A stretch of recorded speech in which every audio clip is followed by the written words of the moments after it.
አባቴን ሳስብ ግን እንባዬ ይቀድማል። እንደ ዳይመንድ ነበር የሚንከባከበኝ።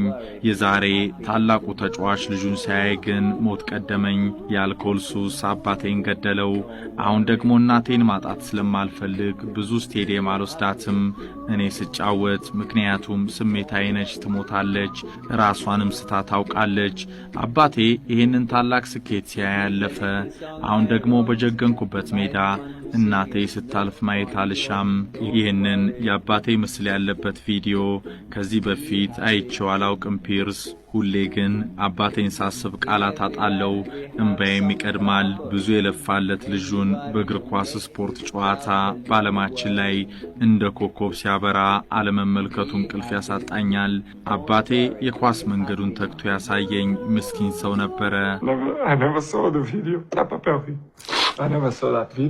Unbelievable. መነሻዬን አረሳም። ማዲየራ ቤቴ ነች። ዝና ያስደነግጠኝም። ዛሬ በ100 ሚሊዮን ፓውንዶች ባንክ ቢኖረኝ፣ በተቀናጡ ቪላዎች ብኖር፣ የፈለኩትን አማርጬ ውድ መኪኖች ብነዳ፣ የራሴ ግል ጀት ወይ መርከብ ቢይዝ፣ ሰው ሁሉ በየሄድኩበትም ቢከተለኝ፣ አጀቤም ቢበዛ፣ ያቺ በሊዝበን በረሃብ ስንገላታ በርገር የሰጠችኝ የማክዶናልድ ሱቅ ሰራተኛ ደግ ልብ ያላት ሴትን አረሳም። ኤድና ትባላለች። ደጋግሜ ፈለኳት፣ አስፈለኳት፣ ላገኛት አልቻልኩም። ኤድና እባክሽ የት ነው ያለሽው? አብረን ምሳ እንብላ፣ ውለታሽን መመለስ ፈልጋለሁ።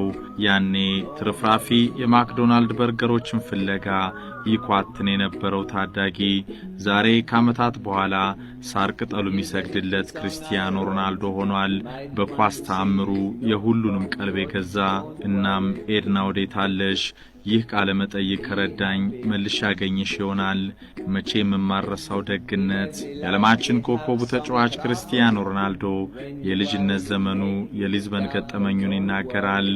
ረሃብ ሊደፋው ሲል ድንገት የደረሰችለት የማክዶናልድ ሱቅ ሰራተኛዋ ኤርናን አፋልጉኝ ውለታዋን ልመልስ ሲል ይማጸናል።